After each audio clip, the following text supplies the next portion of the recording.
What we found here is evening primrose, and this plant, you could tell it's evening primrose, well, because on the stem it'll be pretty hairy and have these it's pretty reddish, these little red hairs.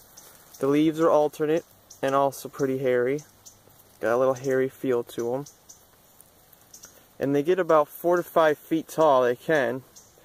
And they usually bloom at night, and by about noonish they'll be hidden. So you have to get out pretty early to see them, or if you're a night walker, that's cool.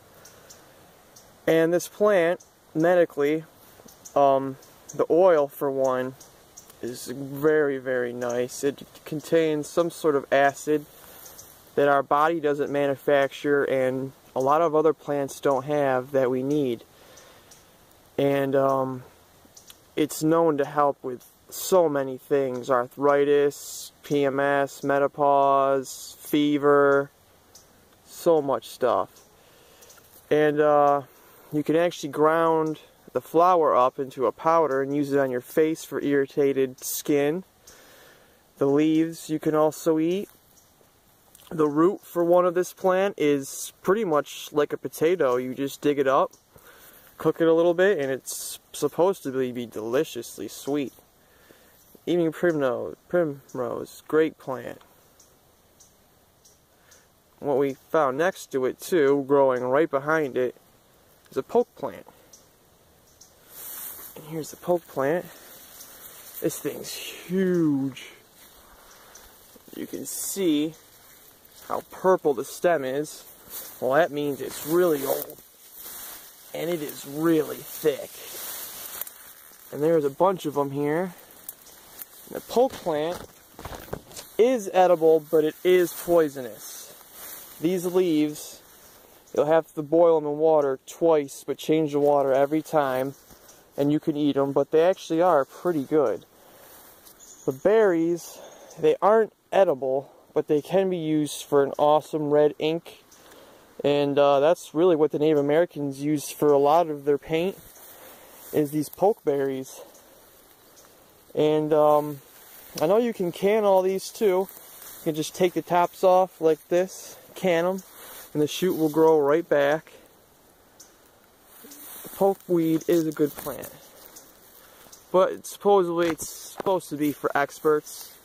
You just really got to make sure that you boil the leaves and change the water both times.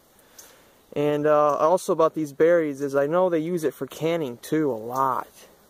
You boil these in water, and then the leftovers you use for canning. And let's continue on our journey here. We still have lots more pokeberries.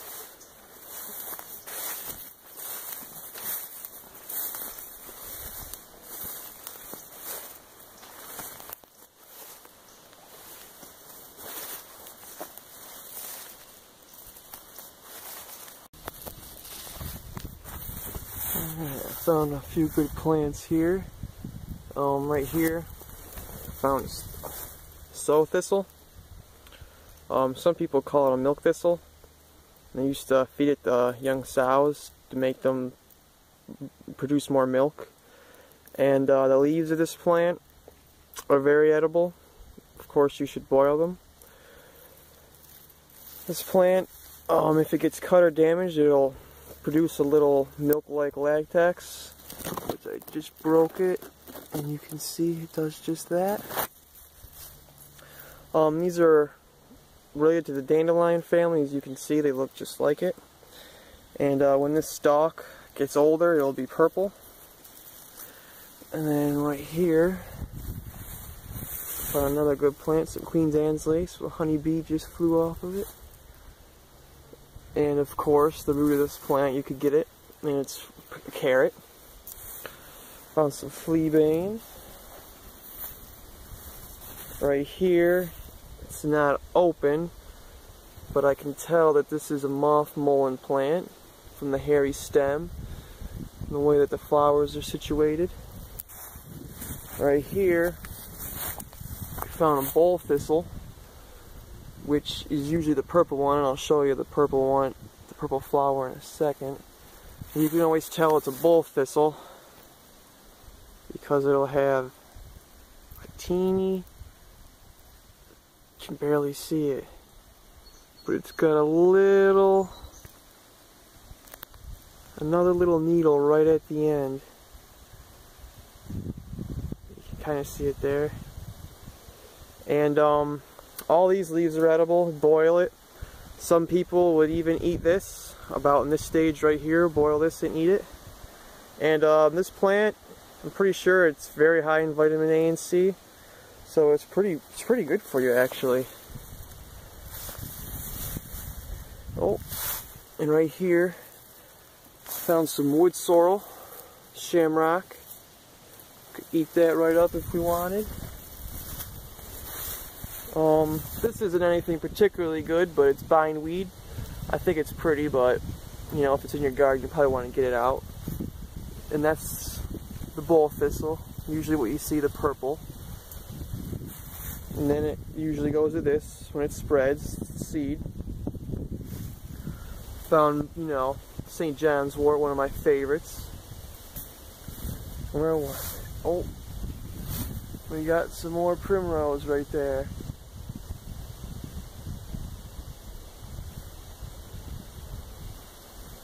And then, oh, we got over here.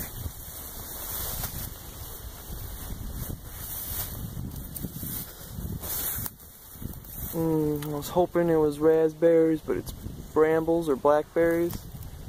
You know what, I'll take a few anyway.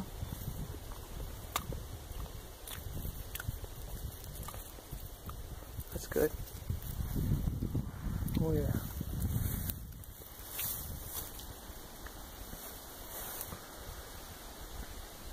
Well, let's keep exploring, shall we?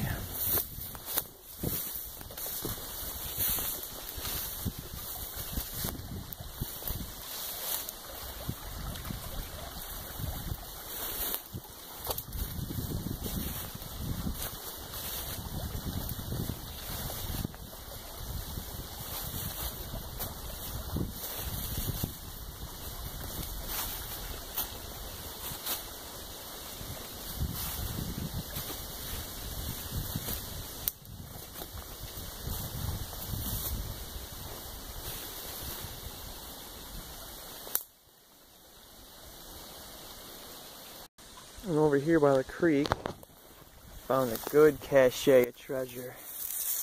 Old bottles. It's one of my favorite things about walking through the woods. Just finding these old bottles. And I like that one, that's a really good one. There's a bunch of them all around here, and I really need them.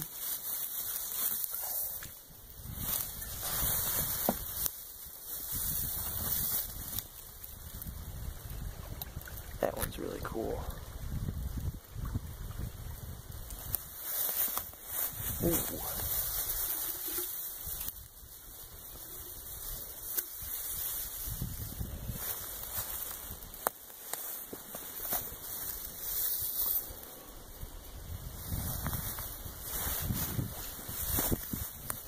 Gonna clean them up here in this creek. Put them in my backpack. I might start collecting some flowers. The St. John's wort, and you collect some. Maybe some of that fleabane down there too.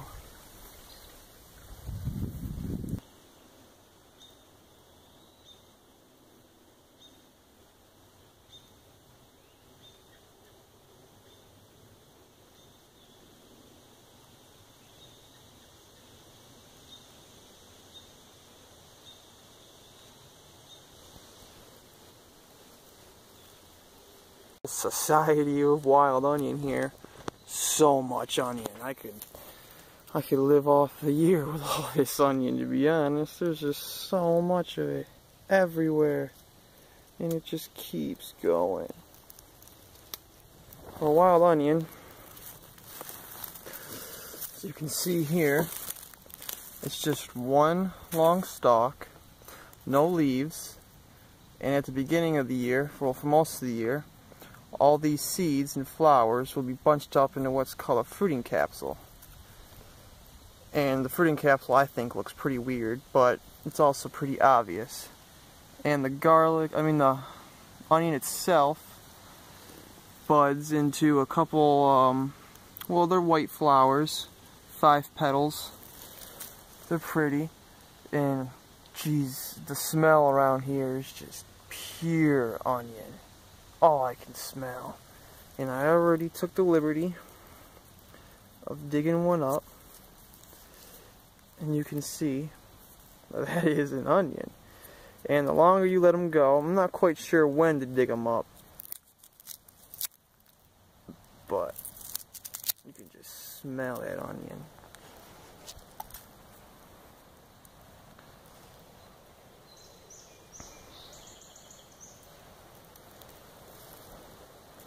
Let's get back exploring.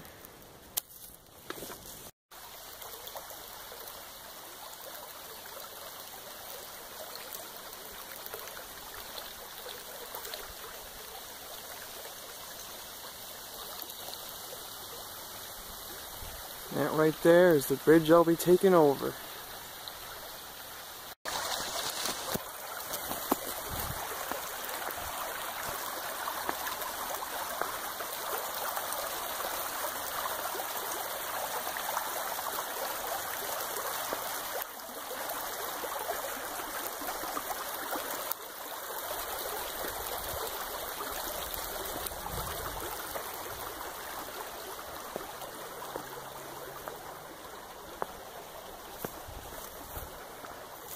And the adventure continues.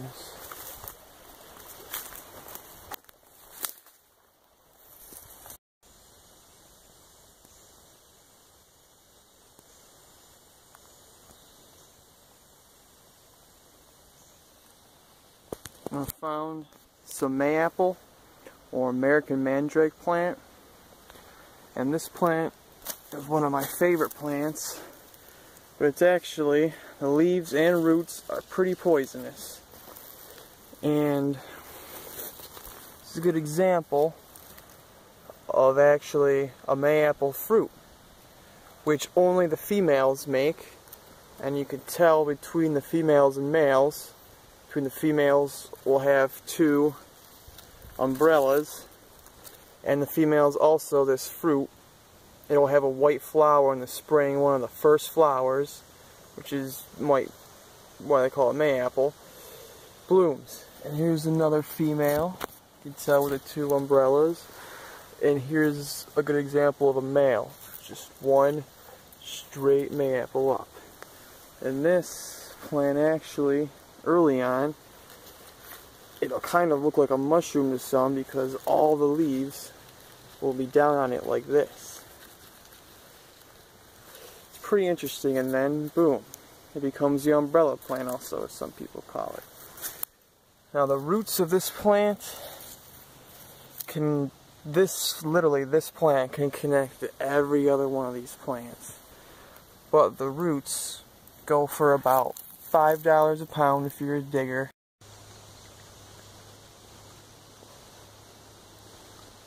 Down by the stream here, I found some jewelweed.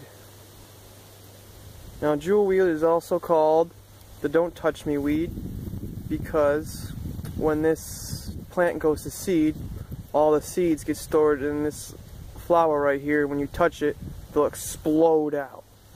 That's why it's called don't touch me.